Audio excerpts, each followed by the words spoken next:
여러분 안녕하세요. 이효정입니다. 오늘 나눌 내용은 한 젊은 자매님의 간증입니다. 그녀는 어릴 때부터 성공해서 가문을 빛내고 어머니의 기대에 부응하기 위해 열심히 공부했습니다.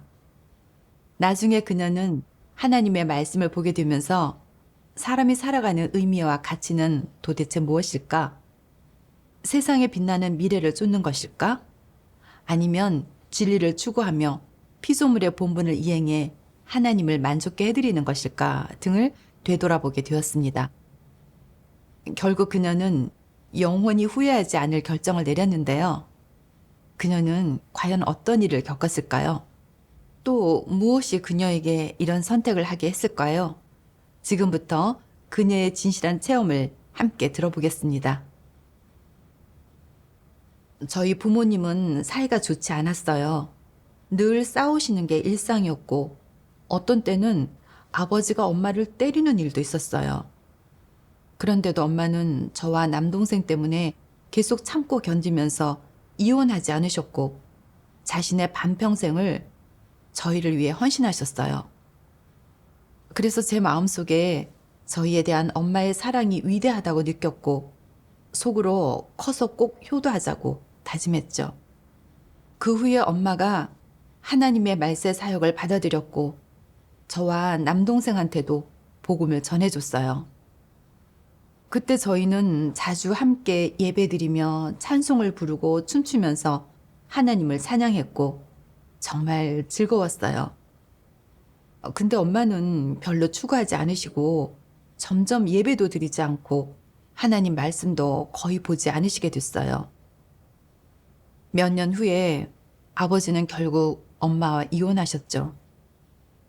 엄마는 곧 쉰을 바라보시는데도 계속 고생만 하고 지내시는 게 마음이 아파 그때 저는 속으로 다짐했었죠. 꼭 열심히 공부해서 어른이 되면 좋은 직장을 구해야지.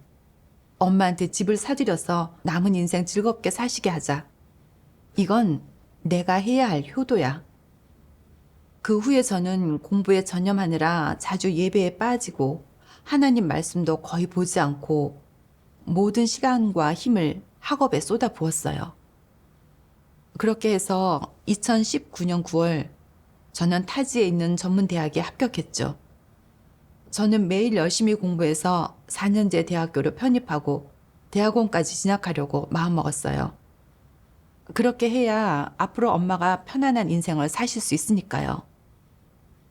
근데 그 후에 대학 생활에 실망하게 됐어요.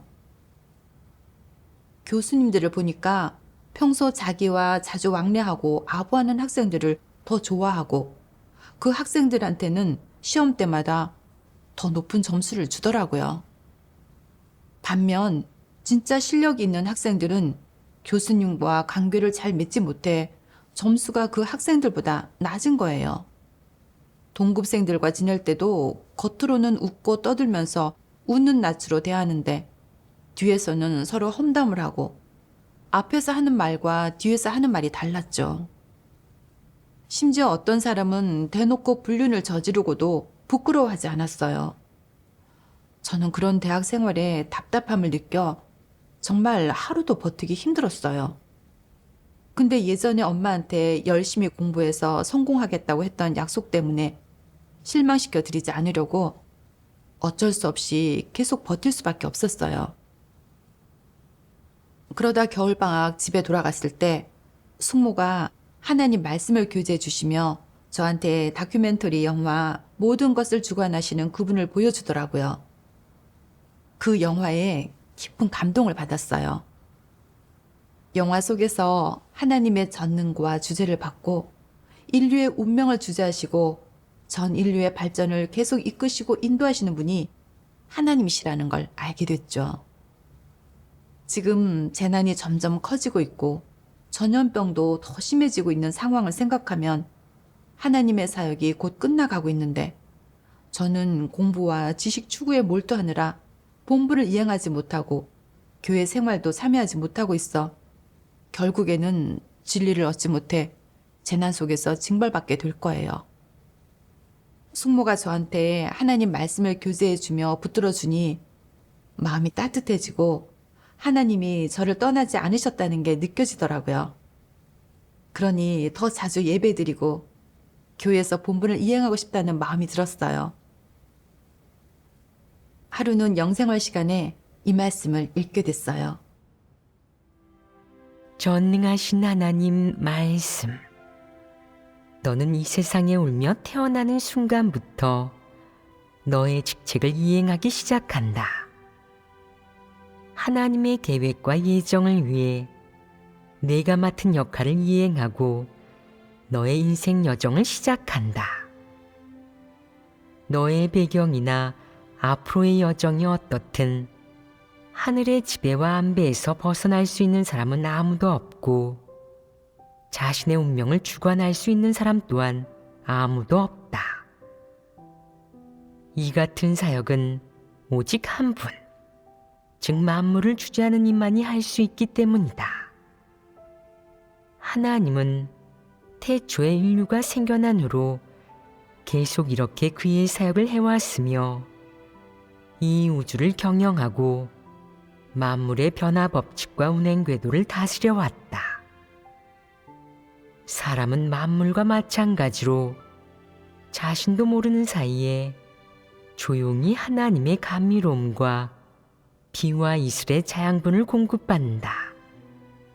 또한 만물과 마찬가지로 자신도 모르는 사이에 하나님의 지배 속에서 살아간다.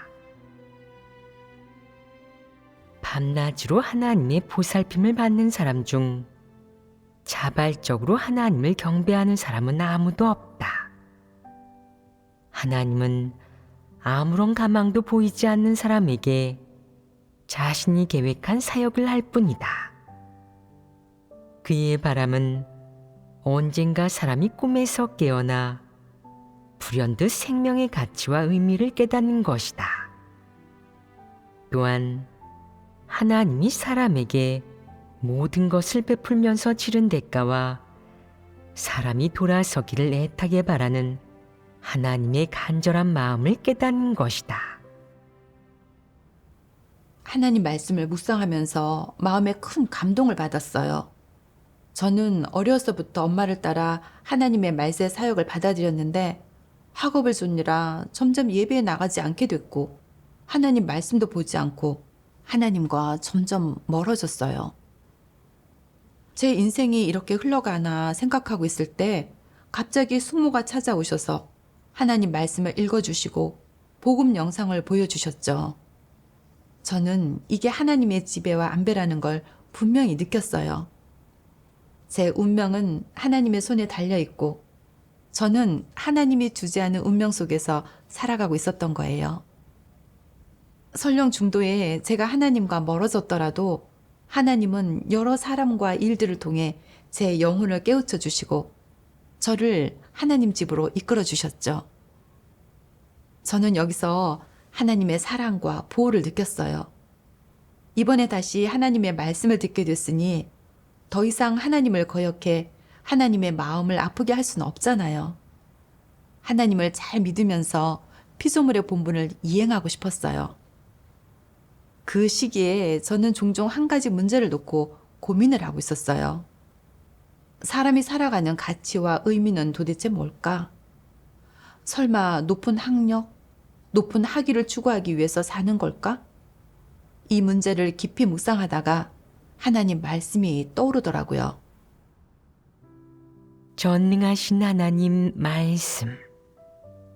사람이 명예와 이익에 사로잡히면 광명도, 정의도, 아름다움과 선함도 더 이상 찾지 않게 된다. 사람에게 명예와 이익의 유혹이 너무나 강할 뿐만 아니라 이것들은 사람이 평생 동안 심지어 영원히 쫓아도 끝이 없는 것들이기 때문이다. 실제로 그렇지 않으냐? 혹자는 지식을 배우는 것은 시대나 세상에 뒤처져 도태되지 않기 위해 책을 읽고 모르는 것을 공부하는 것일 뿐이에요. 배움이란 자신의 밥줄, 앞날, 생계를 위한 것일 뿐이죠. 라고 말할 것이다. 그러나 오로지 의식주나 생계 문제를 해결하기 위해 10년 동안 힘들게 공부할 사람이 있을까? 그런 사람은 없을 것이다. 그렇다면 그는 무엇 때문에 이런 고생과 고된 시간을 견디는 것일까? 바로 명예와 이익을 위해서다. 명예와 이익이 눈앞에서 손짓하며 기다리고 있기 때문이다. 그는 스스로 노력하고 고생하고 분투해야 명예와 이익을 향해 나아갈 수 있고 이를 손에 넣을 수 있다고 생각한다. 앞으로의 길을 위해, 앞으로의 누림과 더 나은 삶을 위해 그는 그 고생을 견디고자 한다. 그렇다면 여기에서 말하는 지식이란 것은 도대체 무엇일까? 사탄이 사람에게 주입한 생존 법칙과 생존 철학. 예를 들어 당과 국가를 사랑하고 교회를 사랑하라. 시대의 흐름을 잘 아는 자가 걸출한 인물이다. 등이 아니겠느냐. 사탄이 사람에게 주입한 인생의 원대한 이상이 아니겠느냐. 위인의 사상, 명인의 품격, 영웅의 기계, 무협소설에 등장하는 혁객이나 검객이 가진 강직함과 부드러움을 예로 들 수 있지 않겠느냐. 이러한 사상과 논조는 한 세대 또 한 세대에 영향을 미친다. 수많은 사람이 이런 사상을 받아들여 원대한 이상을 실현하기 위해 추구하고 분투하며 심지어는 이를 위해 희생도 불사한다. 이것이 바로 사탄이 지식으로 사람을 폐괴시키는 방식과 방법이다. 그렇다면 사탄이 사람을 이러한 길로 이끈 후에도 사람이 하나님께 순종하고 하나님을 경배할 수 있겠느냐? 하나님의 말씀을 받아들여 진리를 추구할 수 있겠느냐? 절대 불가능하다. 사탄에게 끌려 그릇된 길에 들어섰기 때문이다. 다시 살펴보자. 사탄이 사람에게 주입한 지식과 사상 관점, 이런 것에 하나님께 순종하고 하나님을 경배하는 진리가 있느냐? 하나님을 경외하며 악에서 떠나는 진리가 있느냐? 하나님의 말씀이 조금이라도 있느냐? 진리에 속하는 내용들이 있느냐? 이런 것들이 다 없다. 조금도 없다. 말씀을 통해 깨달았어요.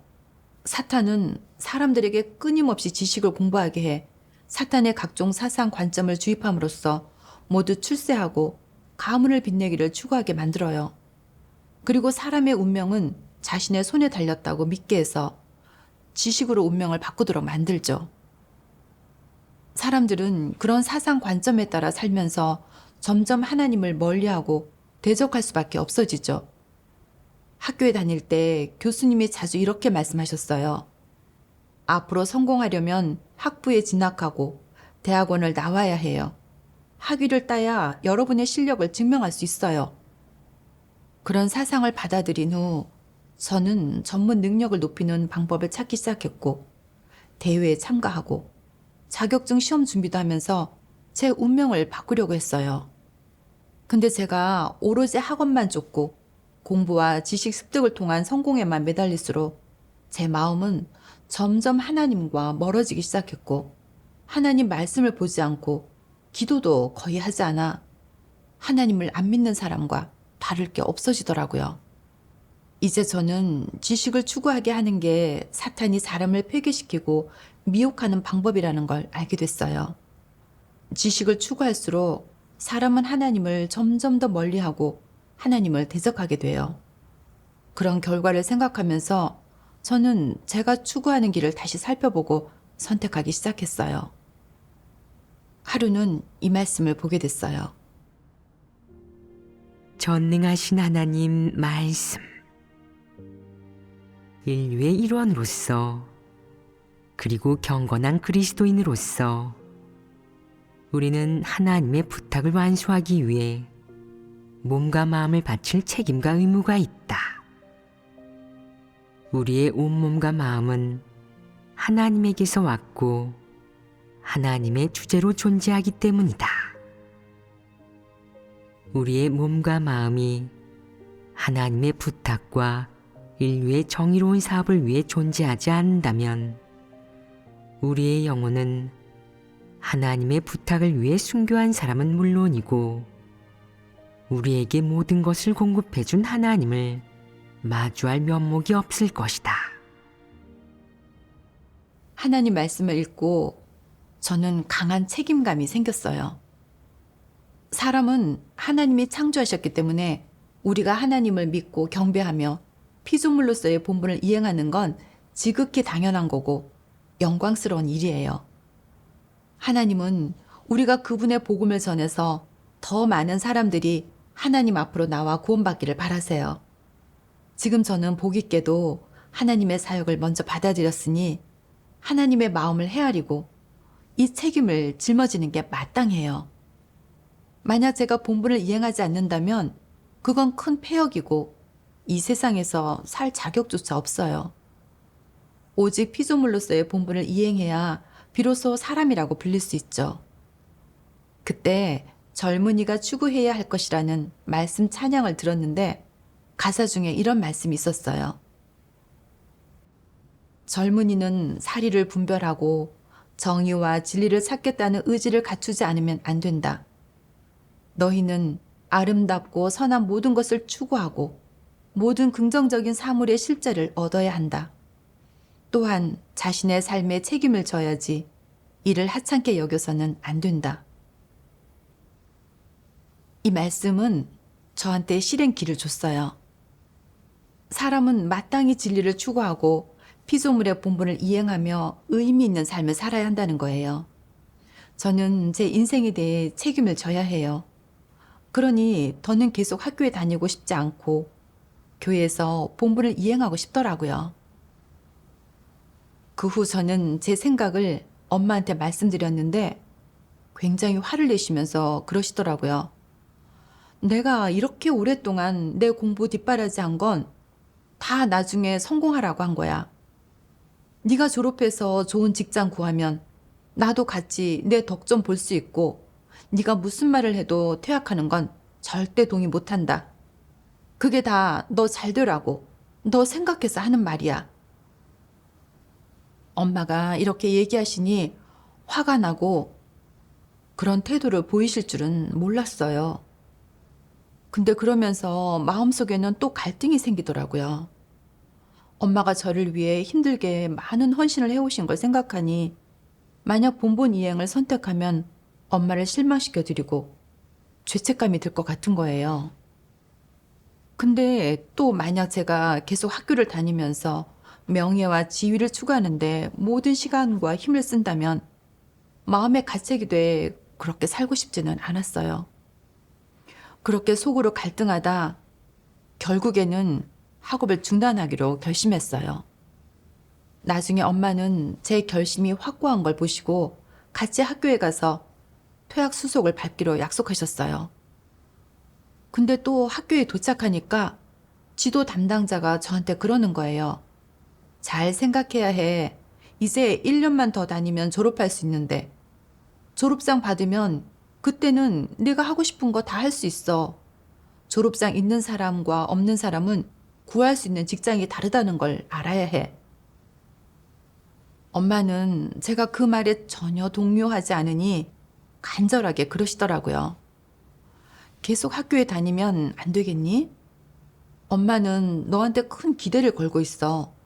돈 문제는 걱정 말고 집안이 아무리 어려워도 내 학비는 내가 대줄게. 엄마는 내 아빠와 이혼해서 이제는 내가 엄마의 마지막 의지야. 이제 너한테 다 희망을 걸고 있어. 말씀하시면서 눈물을 보이고 그렇게 슬프게 우시는 모습을 보니 제 마음도 아프더라고요. 그래, 졸업까지 1년밖에 안 남았으니 그냥 학업을 마치자.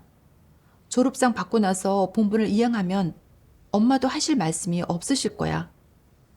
그렇게 생각하며 타협하고 계속 학교에 다니기로 했죠. 근데 학교에 다니고 보니까 본분을 이행할 시간은 거의 없고 마음속에 가책이 돼 하나님께 기도드렸어요.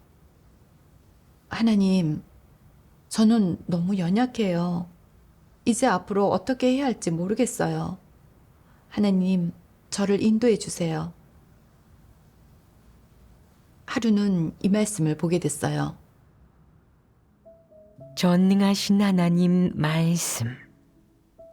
중국 전통 문화의 영향으로 중국인의 전통관념에서는 모두 마땅히 부모에게 효도해야 하고 부모에게 효도하지 않는 자는 불효자라는 생각이 자리 잡고 있다.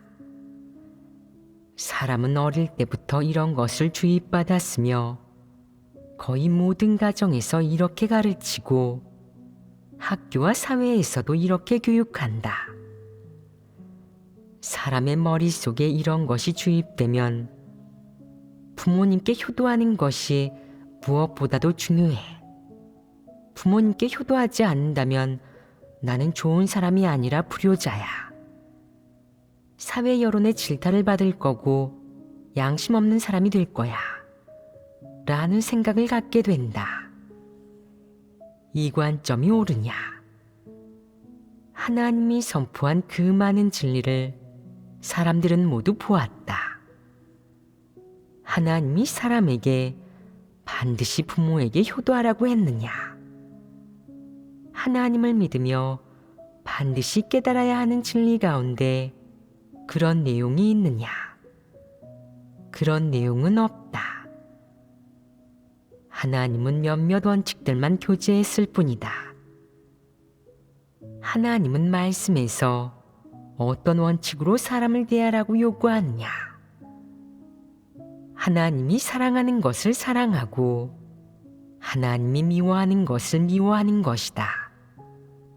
이것이 사람이 지켜야 할 원칙이다.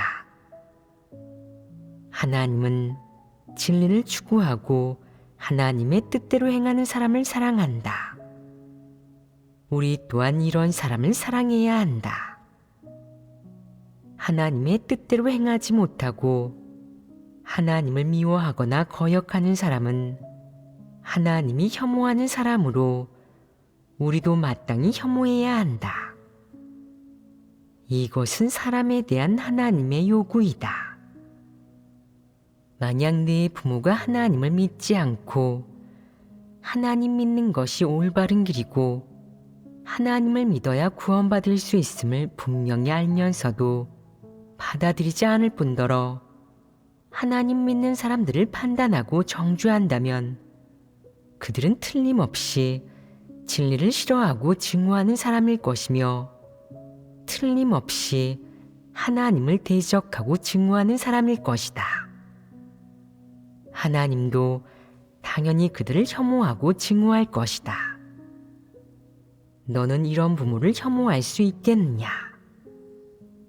그들이 하나님을 대적하고 욕한다면 틀림없이 마귀이자 사탄일 것이다. 너는 그들을 증오하고 저주할 수 있겠느냐? 이는 다 현실적인 문제이다. 내 부모가 네가 하나님 믿는 것을 막는다면 너는 그들을 어떻게 대해야 하겠느냐? 하나님이 사랑하는 것을 사랑하고 하나님이 미워하는 것을 미워하라. 라는 하나님의 요구대로 대해야 한다. 은혜 시대의 예수는 누가 내 모친이며 내 동생들이냐? 누구든지 하늘에 계신 내 아버지의 뜻대로 하는 자가 내 형제요 자매요 모친이니라 라고 했다. 은혜 시대에 벌써 이 말씀이 있었고 오늘날 하나님이 한 하나님이 사랑하는 것을 사랑하고 하나님이 미워하는 것을 미워하라 라는 말씀은 더욱 명확하고 단도직입적이다. 그러나 사람은 흔히 하나님이 한 이 말씀의 참된 의미를 깨닫지 못하고 있다. 가령 하나님을 부인하고 대적하여 하나님의 저주를 받은 사람이 있다고 치자.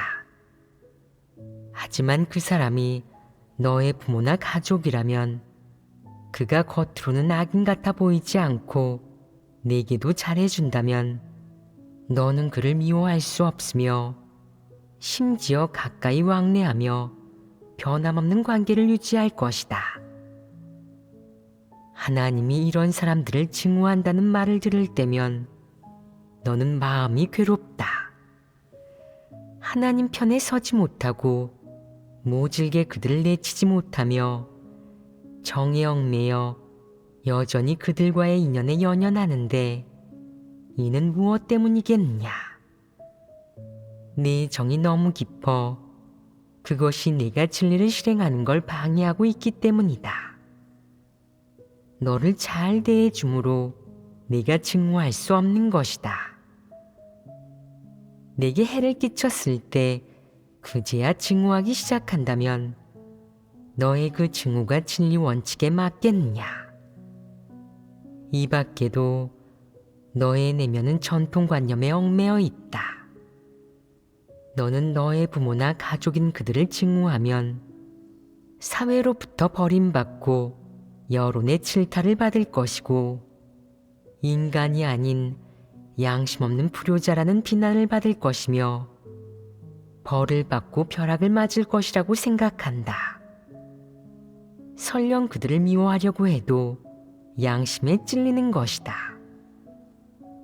그런 양심적 반응이 어디서 비롯된 것이냐? 어려서부터 가정의 유정과 부모의 교육, 전통 문화의 영향이 너에게 일종의 사상을 심어 놓았고 이 사상이 내 마음에 깊이 뿌리내린 탓에 너는 부모에게 효도하는 것이 지극히 당연한 것이고 옛 조상의 유전이 영원히 좋은 것이라고 착각하게 된다. 내 마음속에 먼저 들어가 주인이 된 그것은 내가 하나님을 믿고 진리를 받아들이는 것을 크게 교란하고 방해한다. 또한 내가 하나님 말씀을 실행하지 못하고 하나님이 사랑하는 것을 사랑하지 못하고 하나님이 미워하는 것을 미워하지 못하게 한다. 말해보아라. 사람이 가련하지 않으냐? 사람은 하나님의 구원이 필요하지 않으냐? 어떤 사람들은 하나님을 오래 믿어도 부모에게 효도하는 일을 여전히 밝히 알지 못하며 아무리 진리를 교제해줘도 이해하지 못한다. 하나님 말씀을 통해 깨달았어요. 저는 전통 문화의 영향을 받아 모든 선행 중 효가 으뜸이다라는 말을 제 입신 출세의 준칙으로 삼고 부모님께 효도하는 걸 무엇보다 중요하다고 여겨왔어요. 효도를 하지 못하면 사람으로 불릴 자격도 없다고 생각했죠. 어릴 때부터 엄마가 많은 서러움을 겪으시며 힘들게 사셨다는 걸 알았기 때문에 저는 엄마 말을 잘 들어야 하고 엄마의 마음을 아프게 하지 말자고 다짐했었어요. 그렇게 저를 키우느라 많은 고생을 하셨는데 제가 효도하지 않거나 말을 안 듣는다면 그건 불효자이고 양심이 없는 거잖아요. 그래서 저는 열심히 공부해서 나중에 성공하면 엄마를 편안하게 살게 해드리겠다고 다짐했어요. 또 엄마가 슬퍼하지 않게 엄마가 하는 말은 뭐든 순종하기로 다짐했었어요. 근데 하나님의 말세 사역을 받아들인 후 사람이 하나님을 믿고 본분을 이행하면서 진리를 추구하는 게 가치 있고 의미가 있다는 걸 알았는데 엄마가 눈물을 보이며 저한테 열심히 공부하라고 타이르니 결국 타협하고 말았어요. 엄마의 기대에 부응하기 위해 본분을 이행해 하나님을 만족게 해드리려고 했던 건 실행하지 못한 거죠. 모든 선행 중 효가 으뜸이다라는 사상 관점에 제가 너무 깊이 해를 입었다는 걸 깨달았어요. 하나님은 우리가 하나님께서 사랑하시는 걸 사랑하고 하나님께서 미워하시는 걸 미워하라고 하셨어요. 이건 하나님께서 사람에게 요구하시는 거고 지켜야 할 원칙이에요. 부모님이 진심으로 하나님을 믿는다면 사랑해야 하고 형제 자매로 대해야 해요. 근데 부모님이 하나님을 믿지 않거나 제 신앙을 핍박하고 방해한다면 진리를 싫어하고 진리를 증오하는 사람이고 하나님을 대적하는 사람이니 맹목적으로 그분들 말을 따라서는 안 돼요. 엄마는 하나님을 믿으시는데 진리를 추구하지 않고 제가 본분을 이행하는 것도 가로막고 계시기 때문에 불신파이고 하나님을 대적하는 사람이에요. 예전에 저는 분별하지 못하고 자녀로서 부모님께 효도하는 건 당연하고 무슨 일이든 부모님의 말씀을 따라야만 양심과 인성이 있는 거라고 생각했었어요. 이제야 그건 잘못된 관점이고 진리에 맞지 않는다는 걸 깨달았어요. 부모님께 효도하는 건 원칙을 따져야지 무조건 따르고 순종하는 게 아닌 거예요. 그게 바로 실행 원칙이죠. 그 후에 이 말씀을 보게 됐어요. 전능하신 하나님 말씀. 이제 너는 베드로가 간 길이 어떤 길인지 분명히 보아야 한다. 베드로가 간 길을 분명히 보았다면 지금의 사역을 확신하게 될 것이며 불평을 터뜨리거나 소극적이 되지 않고 뭔가를 바라지도 않게 될 것이다. 너는 베드로의 그때의 심정을 체험해야 한다. 그는 몹시 괴로워 죽고 싶은 지경에 이르렀어도 좋은 미래나 복받기를 바라지 않았다. 또한 그는 세상의 명예나 복, 부귀영화를 좇지 않았으며 그저 가장 의미 있는 인생, 즉 하나님의 사랑에 보답하고 자신의 가장 귀한 것을 하나님께 바치는 삶을 살면 그것으로 만족했다. 그가 시련을 받고 극도로 고통스러워할 때 예수가 다시 그의 앞에 나타나서 말씀했다. 베드로야, 나는 너를 온전케 하여 한 알의 열매로 만들 것이니라.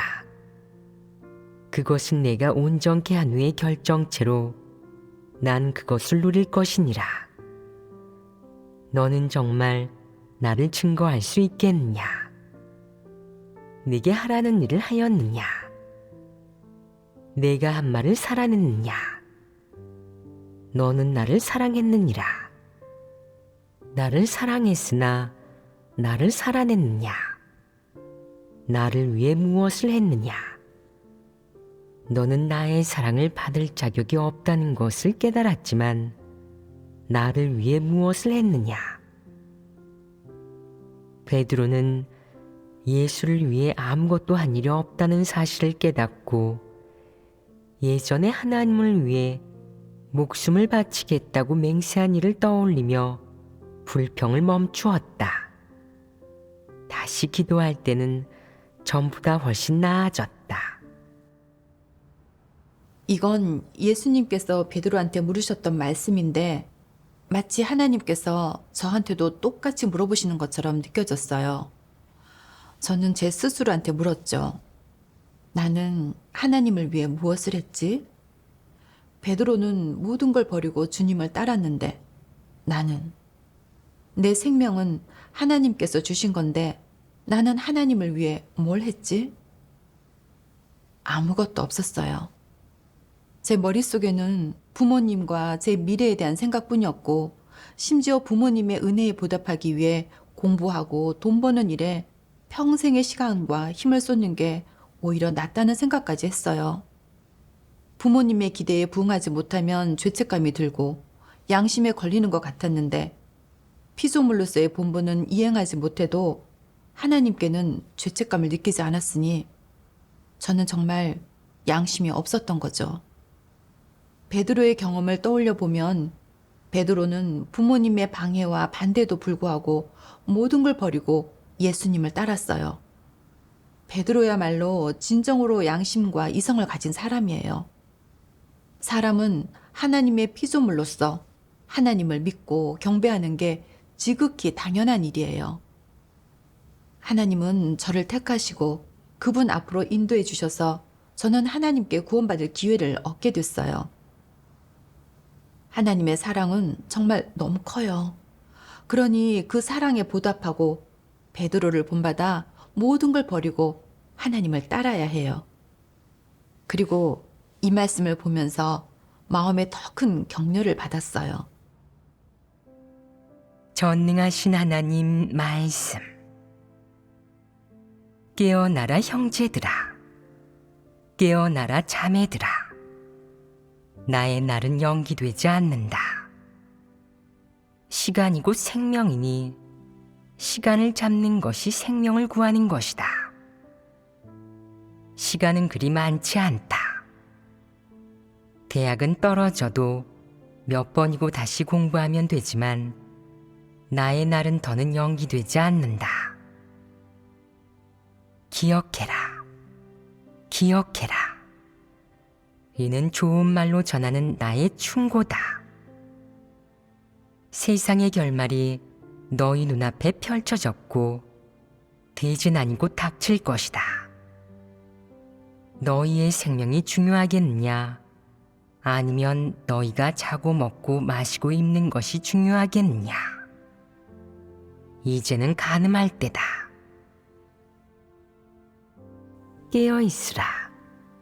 깨어있으라. 시간은 한 번 놓치면 다시 오지 않는다. 명심해라. 한 번 엎지른 물은 다시 주워 담을 수 없다. 대체 나더러 어떻게 말하란 것이냐? 내 말이 너희가 자세히 되새기고 반복해서 곱씹어볼 가치가 없단 것이냐? 하나님 말씀 한마디 한마디가 제 마음 깊숙이 와닿았어요. 지금은 시간이 아주 급해요. 재난은 점점 커져가고 각국의 정세도 불안정해지고 있어요. 하루하루 시간이 줄어들고 있는 이 상황에서 진리를 추구하는 건 정말 중요해요. 만약 제가 하나님의 사역을 따라가지 못하고 여전히 육적인 것을 추구하면서 학업, 미래, 가정 등을 중시하다가 하나님의 사역이 끝난 후에 진리를 추구하려 한다면 그때는 이미 늦을 거예요. 그때가 돼서 진리를 얻지 못하면 재난 가운데 떨어져 징벌을 받을 수밖에 없고 후회해도 소용없는 거죠. 지금 하나님의 구원이 다시 제게 임했으니 이 기회를 잡아 열심히 진리를 추구하며 피조물로서의 본분을 이행해 하나님의 사랑에 보답해야 해요. 그래서 저는 퇴학하기로 결심하고 엄마한테 말씀드렸어요. 엄마, 이번 학기부터는 학교에 안 갈 거예요. 누가 뭐라고 해도 제 마음은 바뀌지 않아요. 제가 선택한 길을 갈 거니까 저를 존중해 주셨으면 좋겠어요. 그러니 엄마가 그러는 거예요. 네 고모가 너 졸업하고 나서 졸업장만 받으면 일자리 마련해 준단다. 그리고 좋은 배우자도 소개해줘서 행복하게 살게 해주겠다고 하셨어. 엄마의 그런 말을 듣고도 저는 더 이상 흔들리지 않았어요.